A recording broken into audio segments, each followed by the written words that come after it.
आणि आता माझा महाराष्ट्र माझा विजन या सत्राच्या या सगळ्या आजच्या दिवसभराच्या कार्यक्रमाच्या समारोप सत्रामध्ये आपल्यासोबत आहेत मुख्यमंत्री उद्धव ठाकरे।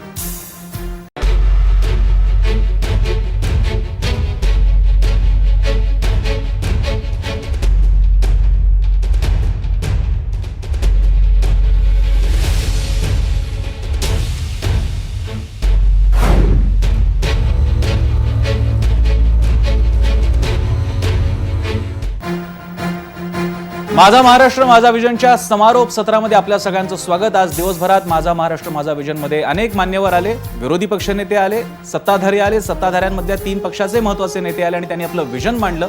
केंद्रीय नेते मंडळी सुद्धा आली आणि आता माझा महाराष्ट्र माझा विजनच्या समारोप सत्रात आपल्यासोबत आहेत खास पाहुणे। आपल्यासोबत आहेत महाराष्ट्राचे मुख्यमंत्री, शिवसेना पक्षप्रमुख उद्धवजी ठाकरे आणि त्यांच्याशी संवाद साधणार आहेत एबीपी माझाचे संपादक राजीव खांडे।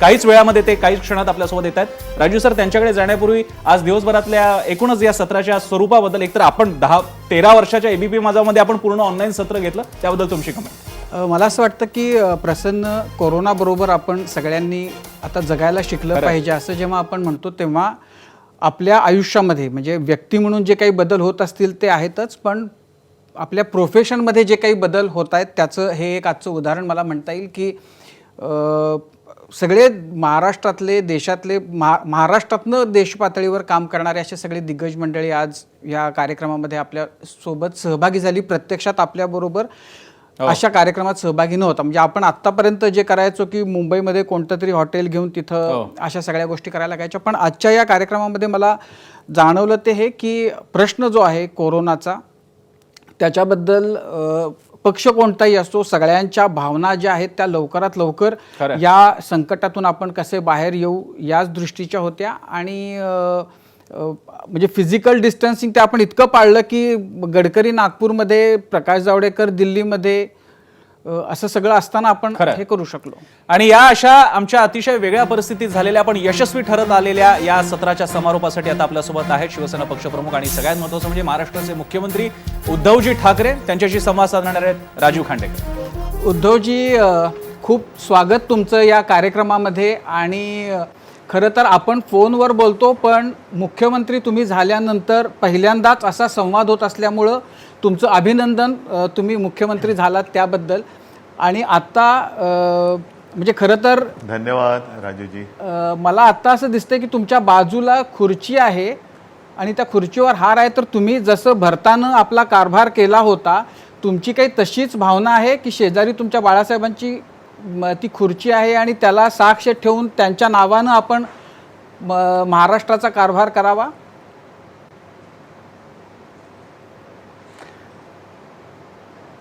तुमची भावना अतिशय योग्य आहे, कारण मी स्वतःला शून्य समजतो। मी जो कोणी काय आहे, मी जे काही करतो आहे ते एक तर माझ्या बाजूला बाळासाहेबांची खुर्ची आहे, पाठीकडे मा आणि साहेबांचं एक चांगलं पेंटिंग आहे आणि अर्थातच जे मला बाळासाहेब म्हणजे माझे वडील नेहमी सांगायचे की उद्धव, आपण नेहमी शून्य आहोत, हे जे काही आहे हे आपल्या पूर्वजांचे आशीर्वाद आहेत। मी म्हणजे कोणीतरी आहे ही भावना ज्या क्षणी ज्या दिवशी तुझ्या डोक्यात घुसेल त्या क्षणी तू खरोखर शून्य झाल्याशिवाय राहणार नाही। म्हणून हे माझं कर्तृत्व याच्यात शून्य आहे, जे काय आहे ती यांची पुण्य आणि त्यांचे आशीर्वाद आहे। नाहीतर हे स्वप्नव्रत सोडा, जे स्वप्नातही नव्हतं, किंबहुना अनेक जणांची स्वप्न बघत बघत बघत आयुष्य अशीच वाया जातात। ते मोठं भाग्य महाराष्ट्र राज्याचं मुख्यमंत्रीपद जे आज मी भूषवतो आहे हे केवळ आणि केवळ अशक्य होतं। पण उद्धवजी, म्हणजे अनेकांचं स्वप्न होतं, अनेकांची स्वप्न असतात, तुम्ही अनेकांची स्वप्न भंग करूनही या खुर्चीवर आहात आज। जेव्हा तुम्ही आलात त्यावेळेला असं काही संकट आपल्यासमोर वाढून ठेवले हे जगात कुणालाच माहिती नव्हतं। आता तुम्ही ते फेस करता आहात। आज नेमकी काय परिस्थिती आहे? पुनश्च हरिओमचा नारा तुम्ही 1-2 महिन्यापूर्वी दिला होता की आता लॉकडाऊनमधनं आपण बाहेर यायला पाहिजे आणि सगळं आपलं आयुष्य परत नव्यानं सुरू व्हायला पाहिजे हळूहळू। आज काय स्थिती आहे तुमच्या डोक्यामध्ये? तुम्हाला महाराष्ट्राची वाटचाल या दिशेनं जी चाललेली आहे, तुमच्या अपेक्षा बरहुकूम आहे आपण कंट्रोल करण्यामध्ये तुम्हाला जसं अपेक्षित होतं तसं आपल्याला यश येतंय का? मुंबईमधली स्थिती आम्ही बघतोय, मुंबईमध्ये बऱ्यापैकी परिस्थिती नियंत्रणात आहे, पण आता ज्याचा फैलाव महाराष्ट्राच्या इतर भागामध्ये झालेला दिसतोय. आपण एकीकडं पुनश्च हरिओम असं म्हणतोय, पण दुसरीकडं असं दिसतंय की अनेक जिल्ह्यांमध्ये प्रशासन ठरवतंय आणि प्रशासन आपल्या मर्जीनं लॉकडाऊन करतंय आणि राज्य पातळीवर पुनश्च हरिओम पण स्थानिक पातळीवर लॉकडाऊन अशी काहीतरी स्थिती आहे. ही स्थिती आपण नेमकं याच्यातनं कधी बाहेर येऊ असा तुमचा होरा आहे? पहिली एक गोष्ट सांगतो आपल्याला की प्रशासन ठरवत नाहीये लॉकडाऊन कोरोना ठरवते, व्हायरस ठरवतोय. आणि एक गोष्ट मी मध्ये सामन्याच्या मुलाखतीत पण विस्ताराने बोललेलो आहे, माझ्या फेसबुक लाईव्हमध्ये सुद्धा मी बोलत असतो. हा जो काही व्हायरस आहे तो आतापर्यंत जगात कोणीही त्याच्यावरती काबू मिळवण्यात यशस्वी झालेलं नाहीये. आपल्या हातामध्ये शस्त्र नाही असं समजा, कोणत्याही शस्त्राविना आपण ही लढाई लढतो आहोत. आणि त्याच्यामध्ये एकच महत्त्वाचा भाग जो आपण करू शकतो की ह्याचं जे संक्रमण आहे, जी एक लागण ज्याला म्हणतो, तिचा वेग हा मंदावून आपण ठेवू शकतो का, किंबहुना त्याचं क्षेत्रफळ जे आहे ते कमी ठेवता येऊ शकतं का? आणि ते जर करायचं असेल तर हा संसर्गजन्य रोग आहे हे तुम्हाला सर्वांना कल्पना आहे. आणि याचा अर्थ असा की संसर्ग टाळणं आणि त्याच्यासाठी आपण जी काही लोकांना सांगतो आहोत, जे काही सांगतो आहोत की बाहेर पडताना तोंडावरती मास्क पाहिजे, गर्दी टाळा, एकमेकापासून अंतर पाहिजे, सतत हात धुवा, ह्या सगळ्या गोष्टी ज्या आहेत त्या विस्ताराने मी वेळोवेळी चांगितलेल्या आहेत. आणि ज्या ठिकाणी हा प्रादुर्भाव वाढतोय असं वाटतं तिथे नाईलाजाने आपण काही ठिकाणी लॉकडाऊन हे करतो आहोत. आणि हे जगभर हेच चाललेलं आहे. म्हणजे जगभर पूर्ण जग महाराष्ट्राचं प्रशासन चालवतंय असा त्याचा अर्थ होत नाहीये. तर ते जे काही लॉकडाऊन हा जो काही प्रकार आहे तो कोरोना व्हायरस चालवतोय. पण उद्धवजी, आपण असं बघतोय की आज म्हणजे महाराष्ट्रामध्ये अनेक जिल्ह्यांमध्ये लॉकडाऊन आलं. काही ठिकाणी असं दिसलं की लॉकडाऊन आलं तरीसुद्धा संख्या त्याच्यावर काही नियंत्रणामध्ये मिळवता आली, म्हणजे कंट्रोल करता आला असं नाही झालेलं. पुण्याचं उदाहरण असेल, ठाण्याचं उदाहरण असेल. सांगतो आपल्याला एक मिनिट सांगतो आपल्याला जरा हा थोडासा एक गैरसमज आहे. आपल्याला सर्वांना कल्पना आहे की संपूर्ण देशात जेव्हा केंद्र सरकारने लॉकडाऊन केला होता कडक, त्यावेळेला आणि त्याच्यानंतर सुद्धा आपण तो ठेवला होता. खरं तर आपण लॉकडाऊनच्या दिशेने देशात पहिल्यांदा पावलं टाकायला सुरुवात केली होती. आपण टप्प्याटप्प्याने लॉकडाऊन करत चाललो होतो, तसंच मी टप्प्याटप्प्याने लॉकडाऊन उठवत चाललेलो आहे. त्यावेळेला नक्कीच पुण्यामध्ये, पिंपरी चिंचवडमध्ये आणि इतरत्र ही संख्या खूप कमी झालेली होती, कंट्रोलमध्ये आलेली होती. त्याच्यानंतर आपल्याला असं वाटलं थोडंसं आपण गाफील झालो. आपल्याला वाटलं की आपण यातनं मार्ग काढलेला आहे, आपण यातनं सुटलेलो आहोत. आणि त्याच्यानंतर सुरुवातीला जे काही एक झोन केले गेले होते, जिथे केसेस जास्त आहेत तो रेड झोन, जिथे कमी आहेत तो ऑरेंज झोन आणि जिथे काही नाही तो ग्रीन झोन, आपण ते सगळं ओपन करून टाकलं. आणि ते ओपन केल्यानंतर आणि त्या दरम्यान एक महत्त्वाचा जो एक प्रकार घडला, तो योग्य अयोग्य ह्याच्यावरती मी काही भाष्य आता करू इच्छित नाही, परंतु स्थलांतर जे झालं मजुरांचं, ती फार मोठी एक वाहतूक झाली इथून तिथे तिथून तिथे. त्याच्यानंतर एक नाही म्हटलं तरी आपल्यामध्ये सुद्धा एक शैथिल्य आलं. आपण सुद्धा काही गोष्टी थोडंसं बेफिकिरीने करायला लागलो आणि त्याच्यानंतर ही संख्या वाढलेली आहे. आता ही संख्या वाढल्यानंतर आपण पुन्हा सर्व लॉकडाऊन करत नाही आहोत. आपण त्याच्यामध्ये कंटेनमेंट एरिया आहे, जिथे केसेस मिळत आहेत तो परिसर आहे, तो लॉकडाऊन करतो किंवा तिथे संचारबंदी किंबहुना संचार हा अत्यंत कठोरतेने थोडासा बंद करतो. उद्धवजी, याच्याबद्दल म्हणजे मला हा प्रश्न विचारायचाच आहे की जे मुंबईमध्ये आपण करू शकलो ते आपल्याला बाकी महत्त्वाच्या शहरांमध्ये आपल्याला का करता आलं नाही. पण त्याच्याबद्दल आज विरोधी पक्षनेते देवेंद्र फडणवीस जेव्हा या कार्यक्रमामध्ये आले होते त्यांनी असं म्हटलं, किंबहुना मी असं म्हणेन त्यांनी असा आरोप केला की या महापालिकांना ज्या प्रमाणामध्ये आर्थिक मदत व्हायला पाहिजे तशी ती होत नाही आहे. पुण्यामध्ये होत नाही आहे, छोट्या क दर्जाच्या ज्या महापालिका आहेत त्यांच्याकडेही होत नाही आहे. त्यांना आर्थिक फार मोठा प्रश्न आज भेडसावतो आहे. आपल्याला राज्य म्हणून पैसा कमी पडतोय का आत्ता? नाही, हे ठीक आहे, विरोधी पक्ष नेते आहेत, मोठी आसामी आहे, त्यांना कदाचित आता WHO वगैरे सुद्धा बोलवतील मार्गदर्शनासाठी, मला बोलवावं त्यांनी. असं कुठेही नाहीये. महापालिकांना कालच मी पुण्याला जाऊन आलो, इतरत्र सुद्धा अगदी MMR रिजनमध्ये सुद्धा मुंबईच्या आसपासचा जो परिसर आहे, कल्याण, डोंबिवली, ठाणे, नवी मुंबई, मीरा भाईंदर, वसई, पालघर आणि अगदी संभाजीनगर असेल, सोलापूर असेल, जळगाव असेल, जिथे जिथे हे करण्याची आवश्यकता आहे तिथे आपण ते करायला त्यांना मुभा दिलेली आहे आणि आर्थिक पाठबळ सुद्धा देतो आहोत. ते द्यायला आपण कुठेही कमी पडणार नाही. याच्याबद्दल खरं तर म्हणजे परत तोच प्रश्न मी परत थोड्या वेगळ्या पद्धतीने विचारतो. मुंबईमध्ये हा प्रश्न म्हणजे असं एक वेळ अशी होती की मुंबईच्याबद्दल सगळ्या देश चिंतित होता. नंतर मुंबईच्या बरोबर दिल्ली आलं आणि मुंबई आणि दिल्लीबद्दल लोक चिंतित होते. पण गेल्या काही दिवसांमध्ये असं दिसतंय की मुंबईच्या बद्दलचं खास करून खूप सकारात्मक असं चित्र निर्माण झालंय आणि हे निर्माण झालं याच्या मागं तुम्ही मुंबईमध्ये अजूनही कौतुक करून नाही, एक सेकंद राजूजी, कृपा करून अजूनही कोणी कौतुक करू नका.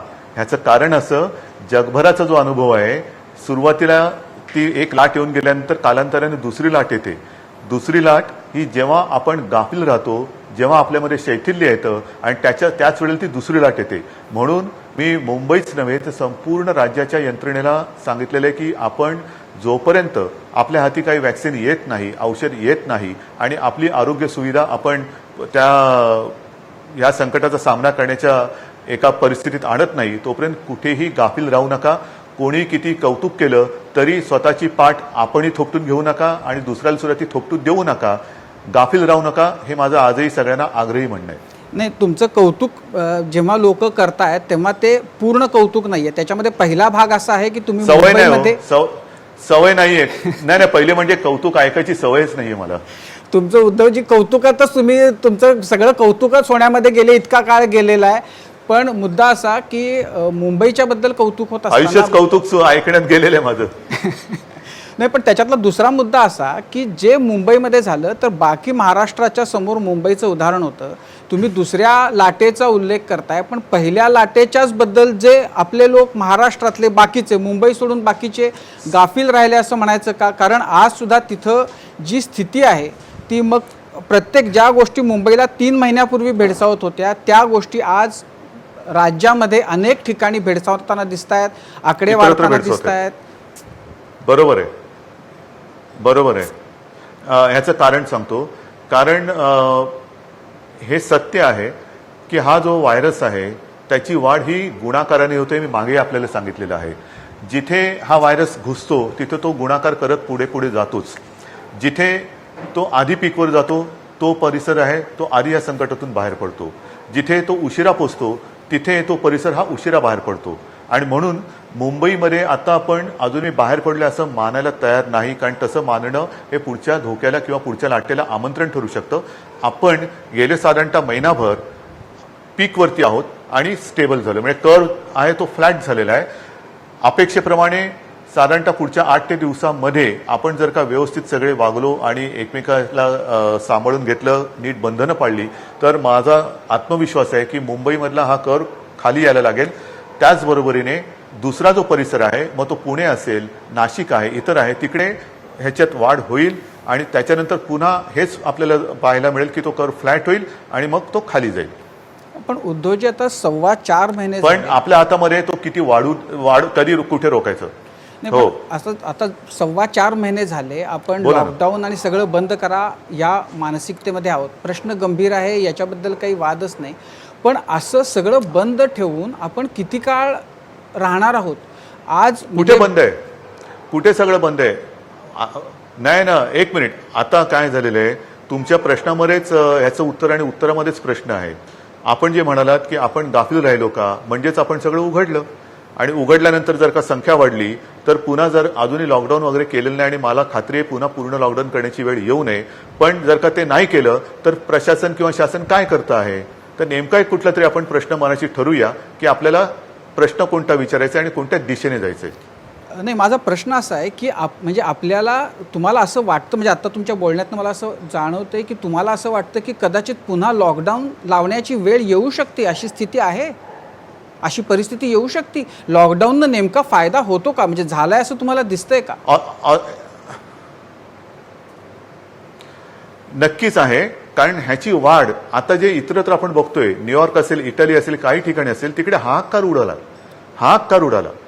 आज सुद्धा ऑस्ट्रेलियामध्ये त्यांनी काही परिसरामध्ये पुन्हा लॉकडाऊन नव्हे तर माझ्या माहितीप्रमाणे किंवा बातमीप्रमाणे तिकडे सैन्याला बोलवलं गेलं ऑस्ट्रेलियामध्ये. इतरत्र सुद्धा ज्यांनी सगळं ओपन केलं तिथे तुम्ही बघा काय झालेलं आहे. आणि म्हणून मला असं वाटतं की शेवटी ही साथ आहे. साथीमध्ये एक गोष्ट थोडी नाही म्हटलं तरी दिलासादायक नक्की आहे की याच्यामध्ये 80% लोक ही एसिम्प्टोमॅटिक म्हणजे ज्यांना काही लक्षणं नाहीत अशी सर्वत्र आढळत आहेत. हे एक त्यातल्या त्यात दिलासादायक चित्र आहे. याचा अर्थ असा की प्रत्यक्ष हॉस्पिटलची ज्यांना आवश्यकता लागते ती टक्केवारी किंवा रुग्ण हे त्या तुलनेत कमी आहेत. आणि म्हणून मला असं वाटतं की आपल्याला काळजी घेण्याची गरज आहे. कारण ही जी टक्केवारी आहे 80% आणि गंभीर रुग्णांची ती ठरवण्याचा अधिकार आपल्याला नाही, तो करोना ठरवतो. पण उद्धवजी एक दुसरी गोष्ट अशी बघायला आली की म्हणजे हा प्रश्न हाताळताना केंद्रीय पातळीवर काही गोष्टी होतात, काही निर्णय होतात, राज्य पातळीवर काही होतात आणि स्थानिक पातळीवर काही होतात. काही वेळेला असं होतं की केंद्रीय पातळीवर गोष्टी सांगितल्या जातात, राज्य सरकार त्या होऊ देत नाही. म्हणजे आता उदाहरणार्थ त्यामध्ये काही वेळेला सत्ताधारी पक्षामध्ये सुद्धा विसंवाद किंवा विसंगती असल्याचं दिसतं. आता उदाहरणार्थ विमानांच्या बद्दल 2 मतप्रवाह सरकारमध्येच राज्यातले होते. एक मला सांगा नाही एक सेकंद राजूजी, मी पहिलं थोडं तुम्हाला मार्चमध्ये नेतो. आपण इकडे हळूवार पावलं टाकत एक गोष्टी बंद करत चाललो होतो आवश्यकतेनुसार. एक दिवस अचानक देशामध्ये आज मध्यरात्रीपासून लॉकडाऊन जाहीर झाला आणि मग काय झालं होतं सगळं. त्याच्यानंतर मला पुन्हा जनतेसमोर यावं लागलं आणि सांगावं लागलं की असं नाहीये, आपण राज्यात जे करतोय ते तसंच राहील, ते जे काय चालू आहे ते चालूच राहील, जे बंद आहे ते बंद राहील. त्याच्यामुळे या गोष्टी ह्या जिथल्या तिथल्या परिस्थितीनुरूप ह्या आपल्याला ठरवण्याची गरज असते आणि ते ठरवलं गेलं पाहिजे या मताचा मी आहे. नाही, त्याच्यामध्ये एक मुद्दा असा की आता केंद्रीय पातळीवर काही गोष्टी आता म्हणजे अनलॉक करायच्या असं म्हटलं जातं. इथं महाराष्ट्रामध्येही तुम्ही सांगितलं की आता पुनश्चौर्यम करा आणि अनलॉक करायला सुरुवात करा. आज अशी स्थिती आहे की मुंबईमध्ये जर समजा एखाद्याला बिहारमधून यायचं असेल तर तो येऊ शकतो, पण कोल्हापुरातून यायचा असेल तर तो येऊ शकत नाही. म्हणजे एखाद्या कारखान्यामध्ये कामगार जर तिथला परराज्यातला असेल तर तो येऊ शकतो ट्रेन. अशी आहे ना स्थिती. आज येत आहेत ना बाहेर राज्यातले मजूर येत आहेत परत, पण आपल्या राज्यातले येऊ शकत नाहीये. नाही येत आहेत, ठीक आहे, असं नाहीये काही. ज्यांना यायचं असेल त्यांना तिकडे आपण परमिट किंवा हे देऊन जिथे कोणत्याही कामगाराला जर यायचं असेल किंवा काम असेल तर त्याला अडवलेलं नाही, ते येऊ शकतात. मुळामध्ये आज देखील अनेक उद्योगधंदे हे परराज्यातील मजुरांअभावी पूर्ण क्षमतेने सुरू होऊ शकलेले नाहीत. ही वस्तुस्थिती आहे. त्याच्यामुळे आपण उगाच काहीतरी एखाद दुसरं उदाहरण इकडे तिकडे झालं असेल त्याच्यावरनं मोठं विधान करण्याची काय आवश्यकता नाही. पण उद्धवजी म्हणजे राज्यांतर्गत वाहतूक जी आहे ती कधी सुरू होऊ शकते. अनेक जण असे अडकून पडलेत. नाही, अनेक जण अडकून वगैरे काही तसे पडलेत असं माझं मत नाहीये. कारण ज्यांना आवश्यकता आहे कामानुरूप, मी आता काल पुण्याला जाऊन आलो. मुंबई पुणा रस्ता व्यवस्थित त्याच्या जिथे ज्यांना गरज आहे ते आवश्यक, ते आपलं म्हणणं काय आहे, अनावश्यक घराबाहेर पडू नका आणि अनावश्यक प्रवास करू नका, गर्दी अजिबात होऊ देऊ नका. आणि म्हणून तुमच्या लक्षात आलं असेल आपण आता मोठं गाडीमधनं सुद्धा जाताना 1+2 वगैरे अशी होती, ते आता 1+3 अलाव केलेलं आहे. फक्त तोंडावरती मास्क राखणं ठेवणं वगैरे ह्या गोष्टी आल्या. या शेवटी ज्या गोष्टी आहेत ह्या कोणाला गंमत वाटते म्हणून करत नाही होत आपण, जनतेच्या हितासाठी आणि त्यांच्या काळजीपायीच ह्या गोष्टी आपण करतो आहोत. त्याच्यामुळे उगाच काहीतरी आले देवाजीच्या मना तसं आले माझ्या मना असं नाहीये ते. आणि मला तर उलट ध्यानीमध्ये नसताना मुख्यमंत्रीपद मिळाल्यानंतर माझी स्वप्न किंवा जी काही चांगली कामं ज्याला सुरुवात केली होती ती बाजूला ठेवून सगळ्यांना कडिकुलपाचे कारखाने थोडीच मी काढू. नाही, पण उद्धवजी याच्यामध्ये एक मुद्दा असा आहे की म्हणजे सगळ्या मुंबईकरांना खरं तर या प्रश्नाचं तुमच्याकडून उत्तर अपेक्षित आहे, ते वाट बघतायत की मुंबईची लोकल नेमकी कधी सुरू होईल.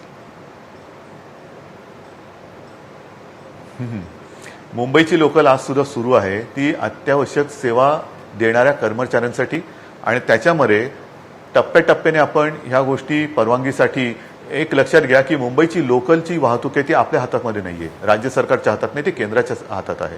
त्याच्यामुळे तुम्हाला हे माहिती असेल 1, 2, 4, 5 वेळा केंद्राला आपल्याला विनंती करावी लागली. आमचा अत्यावश्यक सेवेचा जो काही कर्मचारी वर्ग आहे, मग त्याच्यात आरोग्य सेवा असेल, महापालिका कर्मचारी असेल, सर्व यांना वाहतुकीसाठी आम्हाला लोकल गाड्या ज्या आहेत त्या सुरू करून द्या. आणि त्या करून दिल्यानंतर त्याच्यामध्ये आता आपण काही काही गोष्टी ज्या ॲड करतो आहोत त्याच्यात केंद्राकडे तशी पत्र पाठवून आपण त्या सुरू करतो आहोत. आणि महत्त्वाचा मुद्दा असा की अजूनही ऑफिसेस पूर्ण सुरू करू देणं हे थोडंसं नाही म्हटलं तरी तिथल्या जागा आणि तिथल्या गर्दीवरती अवलंबून राहणार आहे. तर त्या गर्दी कशी टाळायची आणि एकमेकापासून कसं अंतर ठेवायचं या थोड्या गोष्टी आपल्याला अंगवळणी पाडून घ्याव्या लागतील. जेव्हा हा प्रश्न निर्माण झाला, जेव्हा हे आपल्याला दिसायला लागलं की हे संकट आपल्यावर येऊ घातलेलं आहे, तेव्हा तुमच्या मनामध्ये जे आडाखे होते त्याच्यापेक्षा हे मोठं निघालं संकट? अजिबात नाही. ज्या वेळेला मला ह्याची कल्पना आली साधारणतः मार्च महिन्याच्या सुरुवातीला आपल्या राज्यात पुण्याला आणि मुंबईला पहिले रुग्ण सापडले की जे कोरोना बाधित होते. एकूणच इतर देशांमध्ये परिस्थिती आपल्याही माध्यमातून आणि इतर प्रसार माध्यमाच्या माध्यमातून आपल्यासमोर येत होती.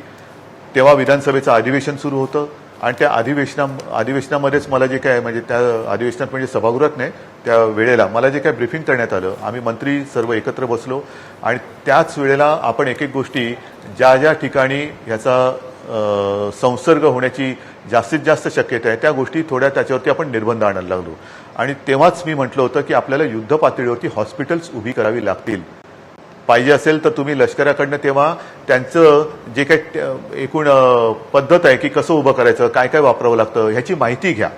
याचा अर्थ लष्कराला बोलवा असं नव्हतं, तर त्यांच्याकडनं युद्ध पातळीवरती ही हॉस्पिटल्स उभी करण्याची वेळ आली आणि ती येऊ शकते.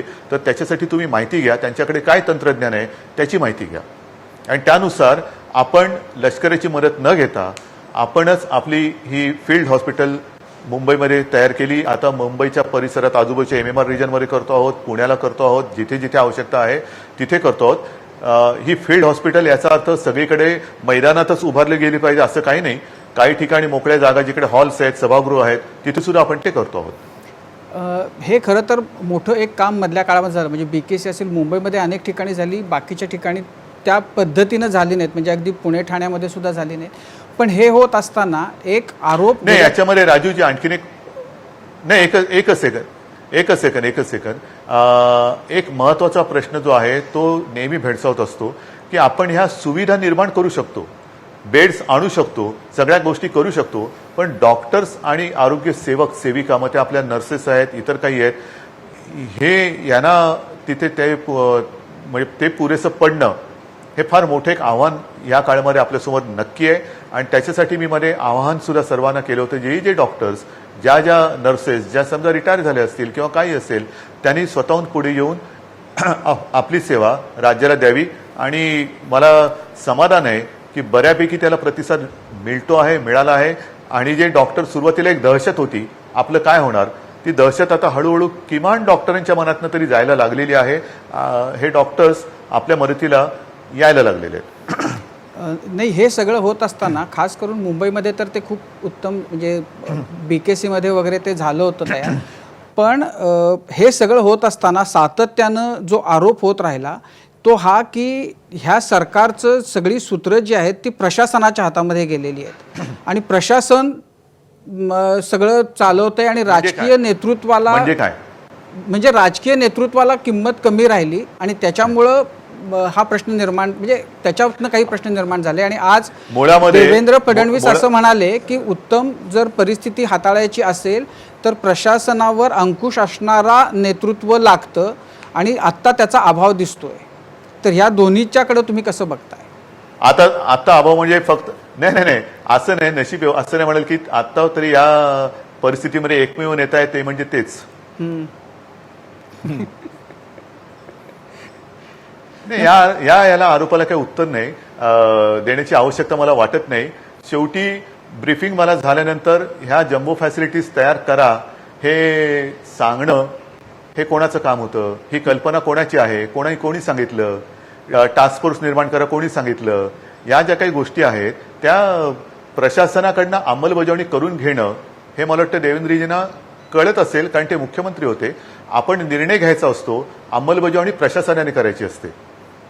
त्यामुळं प्रशासनाचा मला प्रशासनाचा अनुभव नसतानाही मी सांगतोय म्हणजे प्रशासनाचा वर्चस्व आहे हे तुम्हाला अमान्य आहे?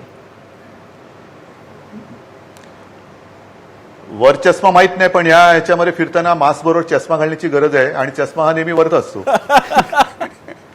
असं कोणी असा अडकून चष्मा फिरत नाही.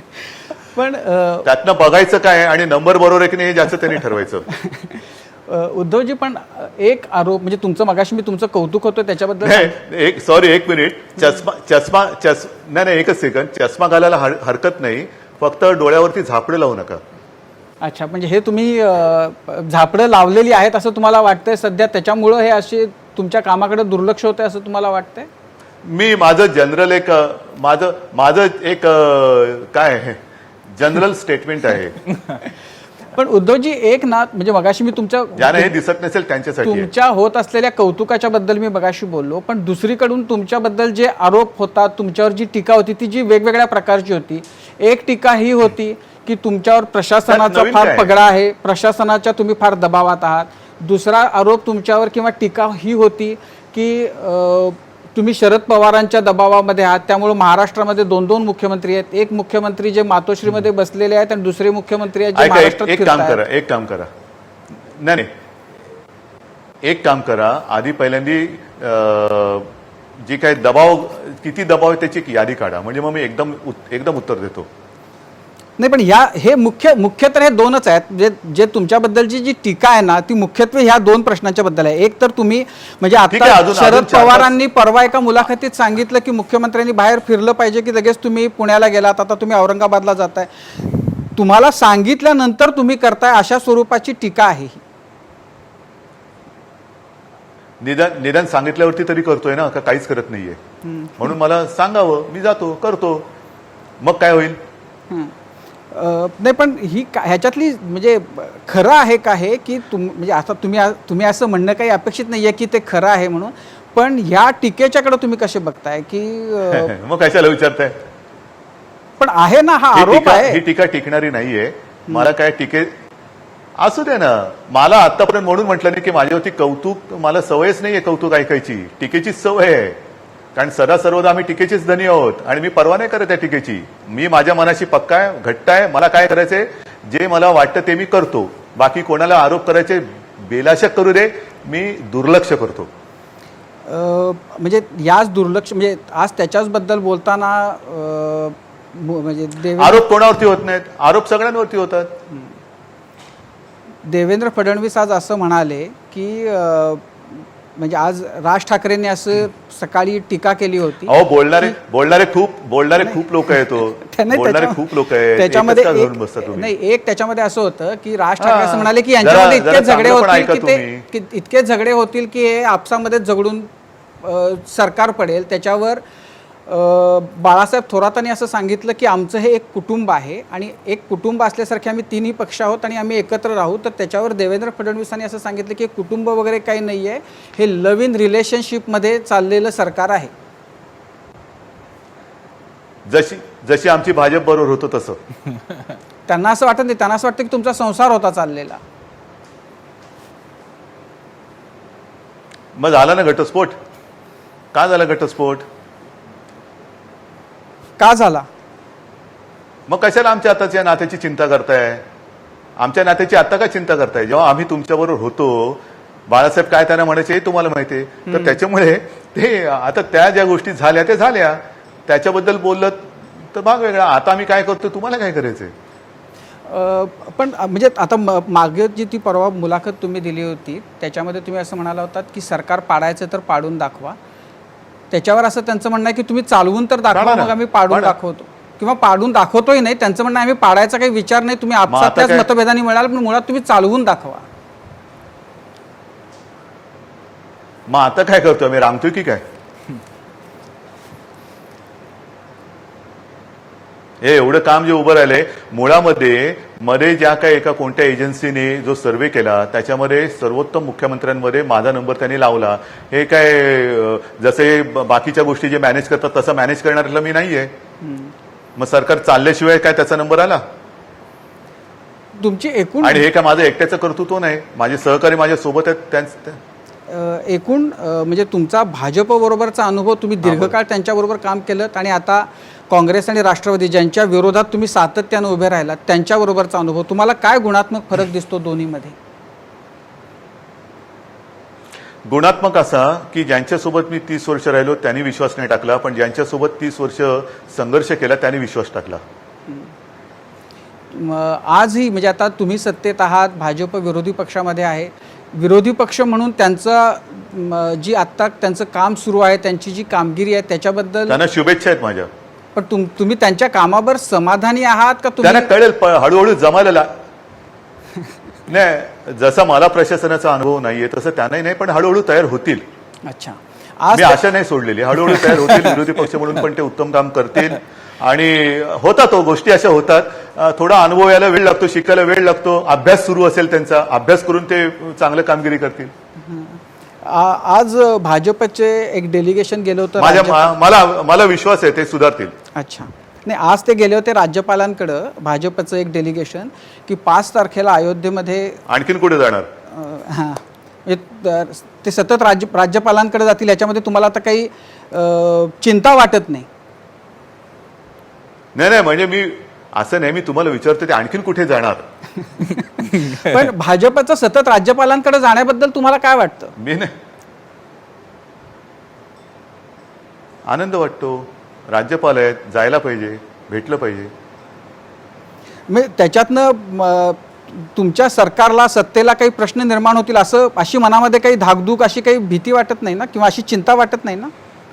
बघा राजीवजी, एक गोष्ट मी स्पष्टपणाने सांगतो, म्हणून मी एवढा बेफिकिरीने सामोरं जाऊ शकतो. मी माझ्या स्वार्थासाठी खुर्चीत बसलेलो नाही. त्याच्यामुळे मला कसलीही पर्वा नाही, मला कसलीही चिंता नाही. आणि जोपर्यंत जनतेचा आणि माझ्या शिवसैनिकांचा विश्वास माझ्यावरती आहे, माझे जे नवीन सहकारी माझ्यासोबत आहेत, तोपर्यंत मला या गोष्टीची पर्वा नाही. माझं मन स्वच्छ आहे, काय करायचं हे माझ्या मनावर पक्का आहे. आणि म्हणून सत्ता नसताना सुद्धा आणि असताना सुद्धा जे काही करायचंय ते मी करत आलेलो आहे आणि तेच मी पुढे करेन. जिथं जिथं भाजपेतर पक्षांची सरकार होती, मग ते कर्नाटक असेल, आधी कर्नाटक झालं, मग मध्य प्रदेश झालं, आता राजस्थानमध्ये वेगळं राजकारण सुरू आहे, त्याच्यानंतर झारखंड आहे, आणि त्यानंतर महाराष्ट्रामध्ये सुद्धा काहीतरी होईल असं बोललं जातं.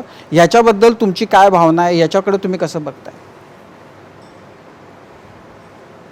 ह्याच्यामध्ये त्यांनीच खरं या प्रश्नाचं उत्तर दिलं पाहिजे. कारण आमच्या आघाडीला ते काय म्हणतात, जनमताचा अनादर करून झालेली आघाडी. मग ही सरकार जी काय त्यांनी पाडापाड करून आणली, ती काय जनमताने त्यांना सांगितलं पाडा सरकार आणि बसवा सरकार तुमचं? आज उद्धवजी, भाजपचं जे डेलिगेशन राज्यपालांकडे गेलं होतं, त्यांची अशी मागणी आहे की अरे दुसरं काय, अयोध्येमध्ये 5 तारखेला जे भूमिपूजन आहे त्या दिवशी महाराष्ट्रातली मंदिरं जी आहेत ती खुली ठेवा, असा विचार राज्य सरकार करू शकतं का? मी अत्यंत प्रामाणिकपणे सांगतो, जनतेची काळजी घ्यायला मी इकडे बसलेलो आहे आणि मला जे योग्य वाटतं तेच मी करतो, तेच मी करणार. जनतेच्या हिताचं जे जे काही असेल ते मी करेन. कोणाची एकाची काही मागणी असेल, उद्या ते सांगतील आम्ही अमुक करायला द्या, तमुक करायला द्या, तसं ते होणार नाही. जे आवश्यक असेल, जे होण्यासारखं असेल, कारण अजूनही संकट टळलेलं नाही. आपला पावसाळा सुरू झालेला आहे, त्याच्यात साथीचे रोग येऊ शकतात, त्याच्यात कोरोना आहे, त्याच्यानंतर उद्या गणपती उत्सव आहे, म्हणजे या महिन्याच्या अखेरीला बकरी ईद आहे, त्याच्यानंतर नारळी पौर्णिमा आहे, आधीच रामनवमी आपण करू शकलेली मोठी वारी, पंढरीची वारी, ती करू शकलेली नाही. तर ह्या गोष्टी, ह्याच्याकडे कोणीही राजकारण करण्याचा भाग म्हणून बघू नये आणि याच्यावरनं अत्यंत हीन पातळीचं राजकारण त्यांनी करू नये. कारण राम मंदिर ह्या विषयावरती त्यांना खरं किती बोलण्याचा अधिकार आहे त्यांनीच त्यांना विचारून बघावं. ज्या वेळेला हे सगळं घडलं होतं तेव्हा हे सगळे गायब झाले होते, लापता होते आणि त्यावेळेला फक्त आणि फक्त शिवसेना प्रमुखांनीच गर्जना केली होती. दुसरी सगळी सामसूम होती. आता जसं लॉकडाऊनमध्ये चित्र आहे तसं यांच्या इकडे होतं. पण त्यामुळेच उद्धवजी, जेव्हा 5 तारखेला भूमिपूजन होतंय, तुम्हाला असं वाटत नाही का की तोंडावरती मास्क न लावता गप्प बसले होते? तोंडावरती तोंडावरती मास्क न लावता पट्टी लावून गप्प बसले होते तेव्हा. पण उद्धवजी, मग त्या पार्श्वभूमीवर जेव्हा आता भूमिपूजन होते, त्याच्यामुळे मला शिकू तुम्हाला नये. तो एक अधिकार मला आहे शिकू नये तिथं त्याला. जाण्याचा, असं तुम्हाला वाटत नाही का? आणि तुम्हाला त्याच्यासाठी आमंत्रण नाही आलं, त्याच्याबद्दल तुम्हाला काय म्हणायचंय तुम्हाला? शेवटी या भावनेचा आणि श्रद्धेचा विषय आहे. आणि मी मुख्यमंत्री होण्याच्या आधी 2दा जाऊन आलो, मुख्यमंत्री झाल्यावरती सुद्धा झालो, उद्याही अनेकदा जाईन. त्याच्यामध्ये काय? पण तुम्हाला म्हणजे अपेक्षा होती की आपल्याला या भूमिपूजनाच्या कार्यक्रमाला बोलवतील अशी? खरं म्हणजे अपेक्षा ह्या तारखेला किंवा आता एवढ्यात ते भूमिपूजन होईल अशी सुद्धा काय सूत्राम मला माहिती नव्हती. मुहूर्त जाहीर झालेला आहे, ठीक आहे, काम सुरू झालं पाहिजे. कोण तिकडे किती लोक जमत आहेत, कोण जात आहे, ठीक आहे. आता तुम्ही तारीख ठरवले ना, करा. पण लवकरात लवकर जे आम्ही म्हणत होतो की कायदा करा, काही करा, पण राम मंदिर बनवा, आता सगळं मोकळं झालंय, आता तरी लवकरात लवकर करा. उद्धवजी, मी मध्यंतरी दिल्लीतल्या म्हणजे एक लेख वाचला होता. आता ती थिअरी त्यांनी मांडली होती. ती थिअरी होती का ते प्रत्यक्षात येणारं तुमचं काही योजना आहे मला माहिती नाही. त्याच्यामध्ये असं होतं की राम मंदिराचं सगळं श्रेय भाजपला जाऊ नये यासाठी एक स्ट्रॅटेजी बनते आणि त्याच्यामध्ये उद्धव ठाकरे आणि राहुल गांधी एकत्रितपणानं अयोध्येला जाणार. खरंच असं काही आहे का? हे कल्पनेचे खेळ आहेत? अहो, एक मिनिट. नाही, एक मिनिट. सगळं श्रेय कोणाला जावं, कोणाला जाऊ नये, हे आता कोणी काय त्याचे स्क्रिप्ट लिहून काही होणार नाही. जे घडलंय ते पुरेसं बोलकं आहे आणि त्या बोलकेपणातून हे श्रेयसाठी कोणीच केलेलं नाहीये. एक शेवटी भावना आहे, श्रद्धा आहे. अगदीच सगळ्यांच्या मनामधला जो काय राम आहे तो हनुमानासारखं आपण दाखवू शकत नाही. परंतु आता स्क्रिप्ट लिहून आणि काय थिअरी ठरवून श्रेयवाद असं कोणी काही इकडचं तिकडचं इकडे नाही. लोकांना हे पुरेसं कळलेलं आहे. लोक उघड्या डोळ्याने बघत असतात सगळं आणि बघितलेलं आहे. म्हणजे या सरकारमध्ये अंतर्गत जे विरोध निर्माण होऊ शकतात त्यातला जसा हा एक मुद्दा आहे, तसा दुसरा जो मुद्दा आता दिसतोय, ज्याची चर्चा होती आणि खास करून काँग्रेसमधले काही मुस्लिम आमदार ज्याच्याबद्दल बोलतायत, काही मंत्री बोलतायत, ते बकरी ईदच्या निमित्तानं सरकारनं घातलेल्या निर्बंधांबद्दल अनेकांची ही तक्रार आहे, हा आक्षेप आहे की त्यांना ज्यांना बळी द्यायचे आहेत त्यांना ते जे काही बकरे येणार होते ते महाराष्ट्रामध्ये येऊ दिले जात नाही. राजूजी, मी ह्या विषयावरती तुम्ही जे मला राम मंदिराबद्दल 5 तारखेचं भाजपचं सांगितलं त्याच्यात माझं उत्तर आलंय. म्हणजे आत्ता आपण ह्या सगळ्या गोष्टी बाजूला ठेवून जे आत्ता करणं अपेक्षित आहे, निर्बंध आणि त्याच पद्धतीने केलं पाहिजे असं तुम्ही सांगता. म्हणजे कुणाच्याही धार्मिक कारणासाठी दबाव आणेल तर ते माझं म्हणणं हेच आहे. ऐकण्याची तुमची तयारी नाही असं तुम्ही सांगताय. नक्कीच. ह्याचं कारण मी यापूर्वी सुद्धा सांगितलेलं आहे की आज सर्व धर्मियांची प्रार्थना स्थळं, मंदिरं, चर्चेस सगळी बंद आहेत. मग देव आहे कुठे? तर तो देव आपल्या डॉक्टरांमध्ये, पोलिसांमध्ये, जे कोणी सगळे आपल्या जीवाची पर्वा न करता आपली सेवा करतायत त्यांच्यामध्ये हा देव आहे. आणि म्हणून मला असं वाटतं की ह्या सगळ्या कर्मचारी असतील, आपले सगळे सोबती आहेत, त्यांच्यावरचा ताणतणाव हा अधिक वाढू न देणं, एवढं तरी करणं हे आपलं कर्तव्य आहे. उद्धवजी, खरं तर असं आहे की जेव्हा तुम्ही आज या कार्यक्रमामध्ये बोलायला आहात असं जेव्हा कळलं तेव्हा अनेकांनी प्रकारच्या अपेक्षा बोलून दाखवल्या. अनेकांच्या म्हणजे उद्योजक असतील, छोटे रस्त्यावर दैनंदिन काहीतरी उपजीविका ज्यांची छोट्या गोष्टी विकून ज्यांची पोटं भरली जातात अशांच्या असतील, अनेक प्रश्न आहेत. एंटरटेनमेंट इंडस्ट्रीचे म्हणून प्रश्न आहेत. महाराष्ट्र सरकारनं असा एक निर्णय घेतला होता की 65 वर्षाच्या पुढच्या कलाकारांनी काळजीपोटी घेतला होता की त्यांनी बाहेर पडू नये आणि कामं करू नयेत. त्याच्याबद्दल असा आक्षेप घेतला जातो की राजकारणी 65 वर्षाच्या पलीकडचे फिरले तर चालतात पण कलाकारांना आपण अटकाव करतोय. याच्यामध्ये काही बदल होण्याची शक्यता आहे का? सिरियसचं शूटिंग सुरू आहे पण सिनेमांचं शूटिंगला अजूनही परवानगी नाहीये, ते मिळण्याची शक्यता आहे का? ऐका. मला परवा 60 वर्ष झाली आहेत आणि तुमच्या आरोपाप्रमाणे मी तर घरातच बसलेलो आहे. मी कुठे बाहेर फिरतोय? उद्धवजी, पण तुम्ही अजूनही 65ला नाही गेलात तर तुमच्याबद्दल ही टीका होऊ शकते की हे 65च्या आतल्या आहेत पण म्हणजे, आणि तर तुमच्यावर काही जण प्रेम करणारे हे म्हणतातच आहेत की तुम्ही मातोश्री सोडत नाही म्हणून. मातोश्री मी कधीच सोडणार नाही. का म्हणून सोडू? कधीच सोडणार नाही मातोश्री. पण तुम्हाला असं म्हणजे ही जी टीका आहे की तुम्ही बाहेर जात नाही, का नाही तुम्ही जात बाहेर? का तुम्ही फिरत नाही? का तुम्ही रस्त्यावर जात नाही? का तुम्ही महाराष्ट्राच्या वेगवेगळ्या भागामध्ये जात नाही?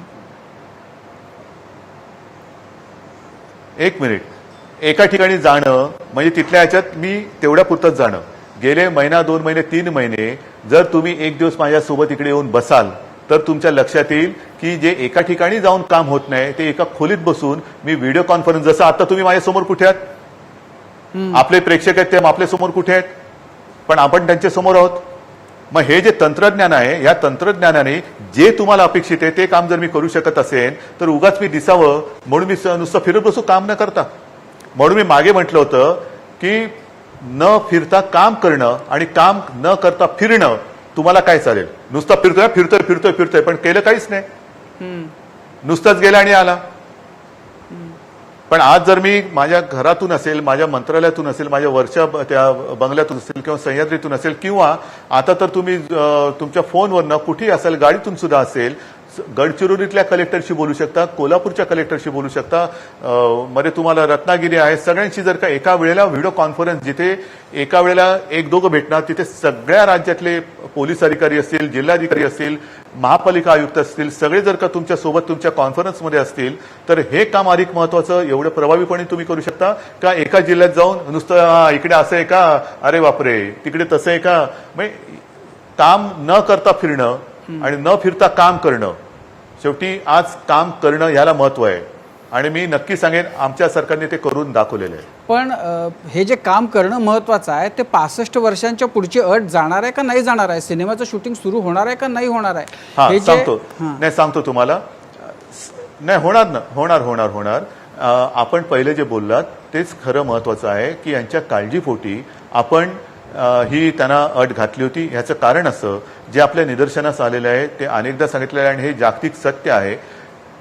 55 म्हणजे आपल्याकडे तर 65 नाही, साधारणतः 55च्या पुढे ज्याला कोमॉर्बिडिटी म्हणतो, म्हणजे डायबिटीज असतील, किडनीचे विकार असतील, हृदयाचे काही विकार असतील, असे विकार किंवा आजार असलेले नागरिक हे संख्येने जास्त आहेत आणि त्यांना जर का कोरोना झाला तर त्यांच्यावरती दुष्परिणाम हा अधिक गंभीर होऊ शकतो. आणि केवळ या काळजीपायीच यांना विनंती करण्यात आली होती की तुम्ही 65 वर्षाचे असाल तर कृपा करून बाहेर पडू नका. जर का आता जर हे कोरोनासोबतचं जगणं आपल्या अंगावळणी पडलं असेल आणि एकमेकात अंतर ठेवून हे काम होऊ शकत असेल तर हळुवारपणाने सर्व गोष्टी आपण उघडतो. तसंच यांना सुद्धा आता आपण चित्रीकरणाला आणि कधी परवानगी दिली, मला वाटतं मे एंड किंवा जूनमध्ये दिलेली आहे. त्यांची जी काही कामं आडली होती, मग तुमच्या दूरदर्शन मालिका असतील किंवा चित्रपटांचे राहिलेले शूटिंग असतील, काही जणांचे पोस्ट प्रोडक्शन जे म्हणजे सगळं शूटिंग वगैरे झाल्यानंतरचं जे डबिंग वगैरे असतं त्यांना सुद्धा आपण तेव्हाच परवानगी दिली. या एंटरटेनमेंट इंडस्ट्रीच्याच निमित्तानं आता खूप मोठा म्हणजे जो नॅशनल इश्यू झाला आहे तो सुशांत सिंग राजपूतच्या आत्महत्येच्या बद्दलचा आहे. आणि आता बिहारमध्ये इलेक्शन येऊ घातले आहेत आणि त्या पार्श्वभूमीवर तिथला इलेक्शनचा मुद्दाच हा होतो की काय अशी परिस्थिती आहे. तिथून सातत्यानं ही मागणी होते की महाराष्ट्राचं सरकार, महाराष्ट्राचं पोलीस, तिथले नितीश कुमारांनी मागणी केली आहे. अनेक वेगवेगळ्या तर ते अशी मागणी करतायत की या प्रकरणामध्ये सरकार काहीतरी लपवू पाहतंय, इथं पोलीस काहीतरी लपवू पाहतायत, इथं सीबीआय चौकशी होण्याची गरज आहे आणि महाराष्ट्राचं सरकार ते का होऊ देत नाही? हा जो कोणी आरोप करतोय त्यांची मी निंदा करतो. कारण आज महाराष्ट्र पोलीस हे कोरोनाला बळी पडतायत, दिवस रात्र अहोरात्र मेहनत करतायत आणि अशा कोरोना योद्ध्यावरती मग उगाच तुम्ही थाळ्या पिटायच्या कोरोना योद्ध्याला सलाम म्हणून, आणि पोलीस मरतायत त्यांचं बलिदान तुम्ही नगण्य ठरवतायत. हा कोरोना योद्ध्यावरती आणि पोलिसांवरती हा गंभीर आरोप आहे आणि हा आरोप करणाऱ्यांची मी निंदा करतो. तुम्हाला याच्यामध्ये आणि आजही तुम्हाला सांगतो की ज्यांच्याकडे काही माहिती असेल, एक मिनिट, ज्यांच्याकडे कोणाहीकडे ह्याच्याबद्दल सुशांत सिंग राजपूत बद्दल आत्महत्येबद्दल ज्यांच्या कोणाकडे काही माहिती असतील किंवा ठोस पुरावे असतील, जर कोणी याच्यात गुन्हेगार असेल त्याला तुरुंगात टाकल्याशिवाय राहणार नाही, त्याला फासावर लटकवल्याशिवाय राहणार नाही. पण केवळ आणि केवळ राजकारणासाठी जर का तुम्ही आरोप करणार असाल तर हा नीचपणा आहे. पण तुम्हालाही असं वाटतंय की हे इलेक्शनसाठी हे होतंय असं? नाही, आणि कृपा करून आता याच्यामध्ये जे सगळं चांगलं चाललेलं आहे त्याच्यात पुन्हा बिहार आणि महाराष्ट्राचं वेगळं वेगळं करू नका, हे आरोप करणाऱ्यांना मी सांगू इच्छितो. मग इथले असतील त्यांना सुद्धा मी सांगतोय. तुमचं मत आहे की महाराष्ट्राचं पोलीस हे सगळं हाताळण्यासाठी सक्षम, खंबीर आहेत आणि त्यामुळं कोणत्याही परिस्थितीत सीबीआयकडे हे प्रकरण नक्कीच दिलं आहे, जाणार नाही? नक्कीच आहे. नाही, मग सगळे पोलीस दल रद्द करा. बाकीची सुद्धा जे काही इकडे तिकडे काही गुन्हे झाले ते पोलीस दल ती काय सक्षम आहेत मुंबई पोलीस दला किंवा महाराष्ट्र पोलीस दलापेक्षा? आणि पुन्हा सांगतो, हे पोलीस अक्षरशः कोणत्या ताणतणावाखाली आहेत हे आरोप करणाऱ्यांना कळत नाहीये. त्यांना आज काही लोकांना पोलिसांना लागण होते, करोनाची लागण होते, तरी सुद्धा स्वतःच्या जीवाची पर्वा न करता, कुटुंबियांची पर्वा न करता ते आपली सेवा करतायत, आपलं रक्षण करतायत. ह्याच्यामध्ये काही पोलीस तर मृत्युमुखी पडले, हा त्यांचा अपमान आहे. उद्धवजी, खरं तर तुम्ही भरपूर वेळ दिलात, पण मी एक 2-3 शेवटचे प्रश्न. आणि निदान मगाशी मी ऐकत होतो, राज्याच्या माजी मुख्यमंत्र्यांनी तरी स्वतःच्या पोलिसांबद्दल उद्या पुन्हा मुख्यमंत्री पदाची स्वप्न तुम्हाला पडत असतील, पडू देत, स्वप्न पाहायला काही हरकत नाही. स्वप्नरंजन गुटिका या मिळतात बाजारामध्ये, पण निदान ह्याच पोलिसांच्या आधारावरती तुम्ही 5 वर्ष राज्य केलेलं होतं हे लक्षात ठेवायला पाहिजे. नाही, त्यांची अशी मागणी होती की या प्रकरणामध्ये ईडीनं लक्ष घालावं, याच्यातले मनी ट्रेल जे आहेत ते बघावं, आणि त्यांनी मागणी केल्यानंतर गुन्हे दाखल झाले सुद्धा. नाही, तुम्ही इंटरपोल आणा ना, मला काही हरकत नाही. नाही, इंटरपोल आणा. आणखीन ट्रम्पची तुम्ही केमशो ट्रम्प मधले त्यांना सांगा की बाबा पोलीस पाठव तुझे, मला काही लपवायचं नाहीये. पण माझं मुंबईचं पोलीस दल आणि महाराष्ट्राचं पोलीस दल हे निकम्म नाहीये, हे मी आत्मविश्वासाने ठामपणे सांगतो. आणि ज्यांचा या पोलिसांवरती विश्वास नाही त्यांना इथे या पोलिसांवरती आरोप करण्याचा काडीचा अधिकार नाही. याच्यामुळं पोलीस दलाच्या मनोधैर्यावर परिणाम होतो असं म्हणायचंय तुम्हाला? नक्कीच होतो. तुम्ही गेली 5 वर्ष सत्ता भोगलीत, काय केलं पोलीस दलासाठी? किती सक्षम केलं पोलीस दल? घरं दिलीत त्यांना, त्यांची कुटुंबीय ही 2-3 वेळा माझ्याकडे येऊन गेली, त्यांच्या सगळ्या घरच्या महिला माझ्याकडे आल्या होत्या. काय मागण्या तुम्ही मान्य केल्यात? कोणत्या तोंडाने तुम्ही त्यांच्यावरती आरोप करताय? उद्धवजी, या सगळ्या म्हणजे आता आपण बोलतो, आज पोलिसांसाठी घरं म्हणजे माझ्या वाढदिवसाच्या दिवशी पोलिसांसाठी घरं देण्याची योजना आम्ही जाहीर केलेली आहे, आणि आता ते पोलीस दल सक्षम करण्याचं सुद्धा काम आम्ही हाती घेतलेलं आहे. या सगळ्यामध्ये म्हणजे आता तुम्ही राज्य बघताय, केंद्र आणि राज्य यांच्यामध्ये नाही, याच्यामध्ये केवळ नाही, एक मिनिट राजूजी, मी सुशांत सिंगच्या प्रेमींना सुद्धा सांगतोय, सगळे जे काही त्याचे चाहते आहेत त्यांना सुद्धा सांगतोय की तुम्ही एक विश्वास ठेवा. ज्या कोणाकडे काही माहिती असेल, कोणते पुरावे असतील, तुम्ही येऊन ते द्या, आणि त्याच्यानंतर जर सरकारने काम नाही केलं तर मग तुम्ही आमच्यावरती आरोप करू शकता. पण केवळ ह्यांच्या राजकारणाला बळी पडू नका, आणि ह्यांच्या राजकारणामध्ये त्यांच्या मागे फरफटत जाऊ नका. हे सगळं होत असताना केंद्राबरोबरचे संबंध तुम्हाला जसे अपेक्षित आहेत तसे आहेत का? तुम्हाला काही म्हणजे अडचणी येत आहेत, काही प्रश्न त्याच्यातून निर्माण होत आहेत? नाही, पंतप्रधानांसोबत आणि अगदी गृहमंत्र्यांसोबत सुद्धा माझे संबंध चांगले आहेत. विशेषतः हे सरकार आल्यानंतर 1-2 महिन्यामध्ये हे संकट आलं, पण ह्या सगळ्या संकट काळामध्ये जिथे जिथे ज्या काही विनंती त्यांना केल्या त्या बहुतांशी त्यांनी त्या मान्य केलेल्या आहेत. उद्धवजी, मधल्या काळात कदाचित ही सुद्धा पोटदुखी असू शकेल. अच्छा, मधल्या काळामध्ये ठाकरे पवार पॅटर्न नवीन एक निर्माण होणार आहे वगैरे अशा स्वरूपाच्या चर्चा होत्या. काय त्याचं वास्तव आहे? असं काही झालं ना? असं काही घडतंय का? असं वास्तव मी तुमच्या समोर बसलोय. नाही, तसं ते सरकारमध्ये आहात म्हणून नाही, इलेक्शन दोघांनी एकत्र लढायच्या, शिवसेनेनं, राष्ट्रवादीनं आणि कदाचित काँग्रेसनंही त्याबरोबर. इलेक्शनला अजून वेळ आहे खूप. आम्ही नाही, असं नाहीये. आम्ही तिघं एकत्र आलेलो आहोत. ते केवळ एक निमित्त मात्र किंवा असं नाहीये. ज्या वेळेला आम्ही एकत्र येतो तेव्हा नाहीतर एकत्र येण्यातच अर्थ नाहीये. म्हणजे याचा अर्थ प्रत्येकाला प्रत्येकाच्या मर्यादा माहिती आहेत. भिन्न विचाराचे पक्ष आहेत हे सगळ्यांना, आम्हाला तिघांनाही माहिती आहे. पण शेवटी आपण किमान समान कार्यक्रम असं जो म्हणतो तो आहे आणि त्या माध्यमातून आम्ही एकत्र आलो. पण त्या तिघांनी एकत्र येऊन इलेक्शन पर्यंत जावं, इलेक्शन एकत्र लढवाव्यात असाही विचार कुठेतरी मनाच्या मागं आहे कोपऱ्यात. इलेक्शनला अजून वेळ आहे. आपण म्हणून विचार तर असू शकतो ना, नाही, लांब इलेक्शनला असलं तरी अजून सुद्धा खूप वेळ आपण आहे. जर तुमचं विचार आहेच. सरकार तिथपर्यंत चालणार असेल तर पण तुम्हाला एक का नाही चालणार? सरकार त्याच्यानंतर सुद्धा चालणार. हा, तर मग त्याच्यासाठी निवडणुकीला सामोरं जाताना एकत्र जायचं. आपण तिघांनी अशा त्याच्यात उत्तर प्रकारचा आलं विचार तुम्हाला? होतोय का सुरू? पण याच्यात उत्तर आलं ना. मग त्याच्या बघा, मी म्हणजे काही चंद्रकांत पाटील नाहीये की निवडणुका वेगळ्या लढून आम्ही नंतर एकत्र येऊ. बरं, त्यांनी असं सांगितलं की त्याच्याबद्दल काय तुमची भावना आहे? त्यांनी असं म्हटलं की आम्हाला शिवसेना आणि आम्ही येऊ शकतो बरोबर. चंद्रकांत पाटील मला वाटत होते, चंद्रकांत पाटील मला इतके वर्ष किंवा दिवस वाटत होते कोल्हापूरचे आहेत आणि कोल्हापूरमध्ये लोकसभा निवडणुकीला एक घोषणा होती, आमचं ठरलंय. मग तुम्ही त्यांना सांगताय की आता काय आमचं ठरलंय, आम्ही काय तुमच्याकडे बघत नाहीये, तुमच्याबरोबर येणार नाहीये असं तुम्ही सांगताय त्यांना आता या निमित्तानं. मी तुम्हाला कोणतीही हेडलाईन देणार नाही.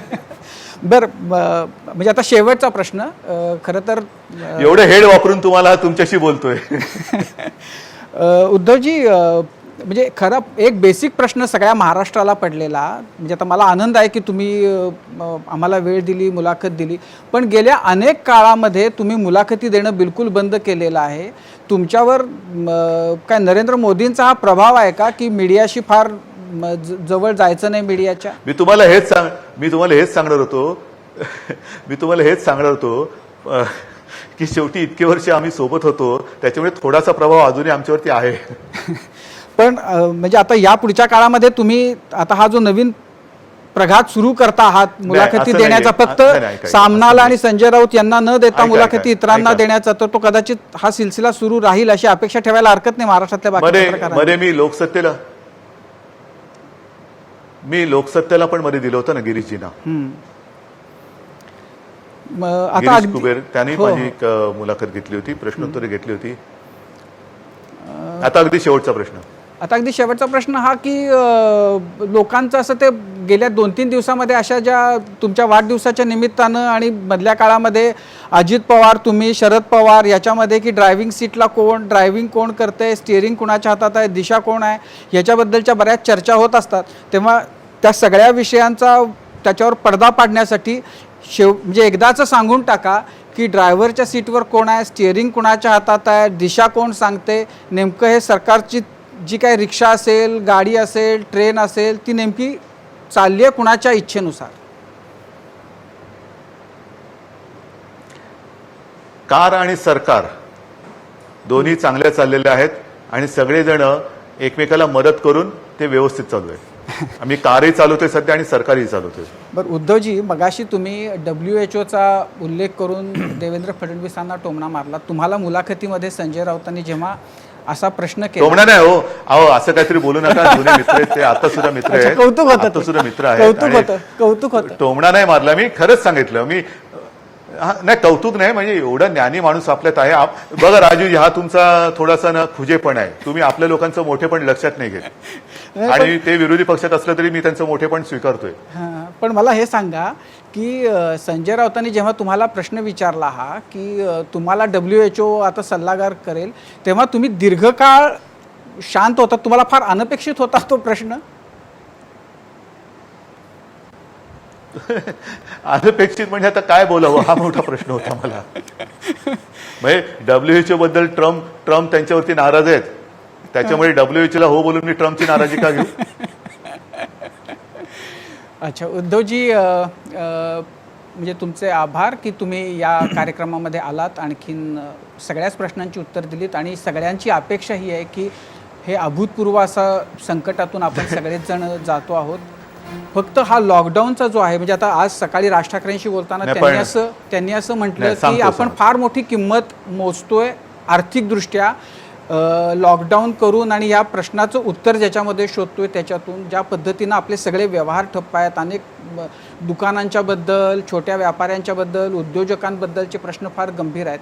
पण लवकरात लवकर आपण यातून बाहेर पडू. आणि पण आता हळूहळू आपण खेळ सुद्धा ओपन केलेले आहेत. खेळ सुद्धा ओपन करतो सगळे. पण ते म्हणजे लवकरच सगळं पूर्ववत व्हावं आणि तुम्हाला जे करायचंय महाराष्ट्रामध्ये ते करण्याची लवकर इतर नाही, गोष्टी हे याचा- सोडून ते करायचंय तुम्हाला ते करण्याची नाही जाऊ रे, तुम्ही थोडंसं प्रश्न हां नाही, खेळाचा उल्लेख मी वेगळ्याने केला होता. ठीक आहे, मी नाही, तुम्हाला पण अत्यंत सांगा सांगा प्रामाणिकपणे सांगा सांगतो. खेळाचा याचं उल्लेख कारण सांगा खेळाचा मी- उल्लेख काय होता तो सांगा. नाही जाऊ दे आता, तुम्ही ते तुमचं नाही का, अत्यंत प्रामाणिकपणे सांगतो, कारण मला कल्पना आहे की आपल्या माध्यमातून आज संपूर्ण महाराष्ट्र ही आपली मुलाखत किंवा आपला संवाद बघत आहे, पाहते आहे. त्या सगळ्यांसमोर लॉकडाऊनचा नाही, त्यांच्या आयुष्याचा प्रश्न आहे आणि आयुष्याचा प्रश्न हा फार बिकट आहे, मला कल्पना आहे. परंतु जे काय सर्वत्र आपण पाहतो आहोत, हे जे वर्ष आहे 2020 हे आता अर्ध तर निघून गेलेलं आहे. हे वर्ष मी यापूर्वी सांगितलेलं आहे की असं समजा की नाईलाज आहे आपल्या की हे डिलीट केले आपण, कारण इथे मोठा जगण्याचा प्रश्न निर्माण झालेला आहे. त्याच्यावरती मात करताना आपण बऱ्याच गोष्टी आज मुंबईमध्ये हळूवारपणे ओपन करतो आहोत, ग्रामीण भागात पण करतो आहोत. उद्योगधंदे सुद्धा जिथे ग्रीन झोन ऑरेंज झोन होते तिथे आपण यापूर्वीच उघडायला परवानगी दिलेली आहे. बरेचसे उद्योगधंदे हे उघडले सुद्धा गेले. काही ठिकाणी कारखान्यांमध्ये असेल किंवा कंपन्यांमध्ये असेल ही साथ घुसली आणि पुन्हा तिथे थोडीशी नाही म्हटलं तरी एक पळापळ होते, थोडंसं निर्बंध हे आणावे लागतात. आणि म्हणून मला असं वाटतं की या साथीच्या रोगाकडे गांभीर्याने पाहण्याची आवश्यकता आहे. ह्याच्यात शिथिलपणा, गाफीलपणा, बेपर्वाई जर का आली तर हा विषाणू आपला घात केल्याशिवाय राहणार नाही. हा संपूर्ण जगाला ग्रासून टाकलेला विषाणू आहे. संपूर्ण जग ह्याच्यामध्ये अत्यंत त्रस्त झालेलं आहे. कोणासमोरही आज कोणाकडेही आज उदाहरण असं मी देऊ शकत नाही की उत्तर आहे. आणि त्याच्यासाठी मी पुन्हा हात जोडून सगळ्यांना सांगतोय की कोणालाही आनंद होतोय आपल्याला घरात डांबून ठेवायला, आपली रोजीरोटी त्याच्यावरती काही बंधन आणायला मला अजिबात आनंद होत नाहीये. केवळ आणि केवळ आपल्या काळजीपायीच ह्या काही गोष्टी आम्हाला आमच्या मनाविरुद्ध कराव्या लागत आहेत. मग त्याच्यामध्ये धार्मिक सणवार असतील, इतर काही उत्सव असतील किंवा ही रोजीरोटीची काही गोष्ट आहे, तर त्याच्यात कृपा करून जसं तुम्ही आजपर्यंत आम्हाला सहकार्य केलं आणि आमच्यावरती विश्वास ठेवला तोच ठेवा, हीच मी तुम्हाला मनापासून विनंती करतो. उद्योजी आता तुम्ही बोलताना डिलीट करण्याचा जो उल्लेख केला त्याच्यामुळे खरं तर मी प्रश्न संपवले होते, पण मला एक मुद्दा हे वर्ष नाही, मला त्याच्यातला प्रश्न असा होता की हजारो लाखो पालक विद्यार्थी यांच्यापुढे आज मोठा प्रश्न आहे की शाळा कधी सुरू होणार की नाही. विद्यार्थी शाळा सुरू झाल्या तरी पालकांनी विद्यार्थी म्हणजे ते पाठवतील का, त्यांच्या मनामधली धास्ती ते काढून आपल्या छोट्या मुलांना शाळेपर्यंत जाऊ देतील का, शाळा कशा भरवायच्या. आपण सामूहिकरित्या असा निर्णय घेऊ शकत नाही का की एक वर्ष हे वर्ष आपण पूर्ण शैक्षणिक वर्ष हे संपवून टाकू, बाद करू आणि आपण नव्यानं म्हणजे पुढच्या जूनमध्येच नवीन शिक्षणाचं वर्ष सुरू करू, अशा प्रकारचा विचार आपण करू शकतो का. कधी शाळा सुरू होतील अदरवाईज आता माहिती नाही. माझं मत हेच आहे. आता तुम्ही जे बोललात आणि मी मनापासून आपल्याला धन्यवाद का देतो राजूजी, की ह्या संकटाकडे जे मी सातत्याने सांगतोय की गांभीर्याने पाहायची गरज आहे. इथे कोणतेही सवंग लोकप्रियता, कारण ही सवंग लोकप्रियता ही टिकणारी नाहीये. ह्याच्यामध्ये कुटुंबाच्या कुटुंब त्याला बळी पडतात, म्हणजे प्रादुर्भाव होतोय, त्यांना ती लागण होते, ह्याच्यामध्ये काही मृत्यू होत आहेत. तर अशा वेळेला जर का एखादी गोष्ट सरकारने केली तर त्याला केवळ विरोधी काहीतरी स्टेटमेंट केलं म्हणजे आपण काहीतरी तज्ज्ञ झालो असं कोणी न समजता आपण सगळ्यांनी एकत्र मिळून, ही जनता आपल्या सगळ्यांची जबाबदारी आहे, जनतेची काळजी घेणं ही आपल्या सगळ्यांची जबाबदारी आहे. त्या काळजीपायी आपण सर्वांनी एकत्र येऊन काही निर्णय घेतले तर त्याचं मी स्वागत करेन. पण अशा प्रकारचा विचार होऊ शकतो असं तुम्ही म्हणताय की शैक्षणिक वर्षाबद्दल असं काही निर्णय होऊ शकतो ना, जरूर होऊ शकतो. मी सांगतो आपल्याला, कोरोनाकडे आपण थोडंसं भीतीच्या नजरेने बघतो किंबहुना निगेटिव्ह नजरेने बघतो. त्याच्यात थोडंसं मी चांगलं काय ते शोधायचा जर का प्रयत्न केला तर मला असं वाटतं की कोरोनाने आपल्याला काही चांगल्या गोष्टी जरूर शिकवल्या. त्या म्हणजे स्वतःची काळजी कशी घ्यायची, घराकडे कसं पाहावं, कुटुंबियांसोबत राहायचं, किंबहुना कल करे वो आज कर. म्हणजे काय की आपण ज्याला भविष्यातल्या गोष्टी बोलत होतो की उद्या कदाचित शाळा अशा असू शकतील, तर ती उद्याची गोष्ट त्यांनी आजच करायला लावलेली आहे. आज आपण काही ठिकाणी आपले प्रयोग सुरू आहेत. ऑनलाईन शिक्षण, जिथे जिथे गरज असेल तिथे ऑनलाईन शिक्षण देण्याची आवश्यकता आहे. परंतु हे भविष्यातली गोष्ट आपण मानत असल्यामुळे होतो, ह्याच्यामुळे अनेक ठिकाणी आपलं नेटवर्क ग्रामीण भागात नाही आहे आणि अशा ठिकाणी शाळा सुरू करणं हे थोडंसं धोकादायक होऊ शकतं. जोपर्यंत तिथे ह्याचा प्रादुर्भाव होत नाही तोपर्यंत हे चालेल, पण प्रादुर्भाव झाला तर पुन्हा शाळा बंद. आणि त्याच्यासाठी आपल्याला निश्चित स्वरूपात अशी काही दिशा धरावी लागेल, ठरवावी लागेल की जिथे आपल्याला प्रवास न करता, म्हणजे ऑफिसेस सुद्धा, आता काही ऑफिसेस पहिल्या दिवसापासून वर्क फ्रॉम होम सुरू आहेत. जसं आता मी तुमच्याशी घरात बसूनच तुमच्याशी बोलतोय, तुम्ही स्टुडिओमध्ये आहे, मी माझ्या घरी आहे आणि लाखो आपले दर्शक हे त्यांच्या घरात बसून आपल्याला दोघांचा संवाद पाहतात आणि ऐकतायत. जर हे जे तंत्रज्ञान आहे त्या माध्यमातून आपल्याला आता पुढे जायची आवश्यकता आहे की जेणेकरून धोका सुद्धा कमी होईल, अनावश्यक फिरणं किंवा गर्दी आहे ती सुद्धा टळेल, आपलं काम सुद्धा कुठे अडणार नाही, काम सुद्धा होईल आणि आपण पुढे सुद्धा जाऊ.